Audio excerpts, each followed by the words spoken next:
Avec nous sur ce plateau, Gilles Vulus. Merci tout d'abord d'avoir accepté notre invitation. Vous êtes rédacteur en chef du magazine Tétu. C'est un mensuel français qui s'adresse à la communauté homosexuelle. Alors, la parution de Mitli au Maroc, est-ce qu'on peut dire que c'est une véritable révolution ou une initiative courageuse? Qu'en pensez-vous? Une révolution, on verra ce que donne la suite des événements. Je souhaite en tout cas que ça le soit parce que c'est un événement important. Mitli naît dans un désert.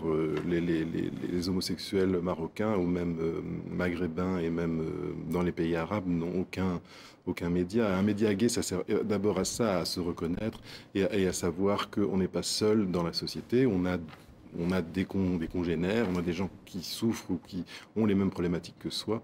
Et c'est très important, effectivement, que Mitli arrive aujourd'hui. Oui, même s'il paraît clandestinement. Il paraît clandestinement, mais il reste un site internet. Et je pense que la grande différence entre les époques, ce qu'on a vécu en France il y a 30 ans et le Maroc aujourd'hui, c'est Internet. Alors, il faut évidemment avoir un accès à Internet. Mais si on a accès à Internet, on a maintenant accès au Maroc à un média qui s'exprime en plus en arabe et qui parle d'homosexualité. On vous a entendu dans ce reportage. Tétu a aussi connu des moments difficiles. Est-ce que l'homosexualité est encore un sujet tabou en France? On n'est évidemment pas dans la même problématique qu'au Maroc ou dans un pays arabe ou musulman. Il y a encore des tabous en France, mais on a quand même fait beaucoup de progrès depuis 30 ans.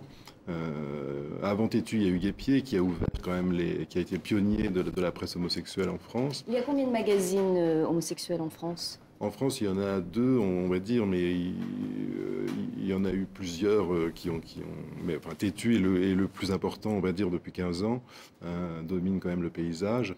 Avant lui, donc, Guépier, qui a ouvert des frontières, c'était la période la plus difficile, à la fin des années 70, les années 80.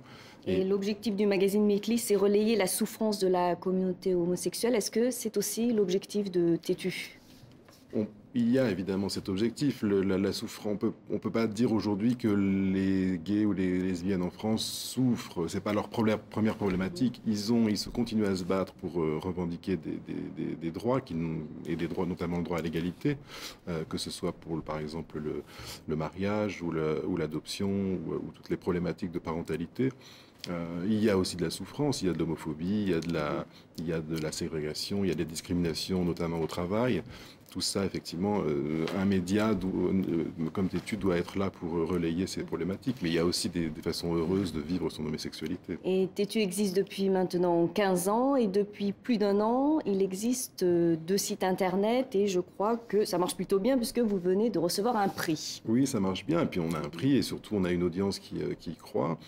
Les sites internet, comme je disais, c'est très important parce que ça relaye une information partout dans le monde. On est un média francophone et le magazine est acheté au-delà des frontières de la France de façon croissante. D'ailleurs, plus de 10% des ventes se font à l'extérieur de la France et Internet, c'est encore plus international. On peut évidemment nous lire dans le monde entier. Merci beaucoup Gilles Vulus d'avoir accepté notre invitation. Je rappelle aux téléspectateurs que vous êtes rédacteur en chef du magazine français Tétu.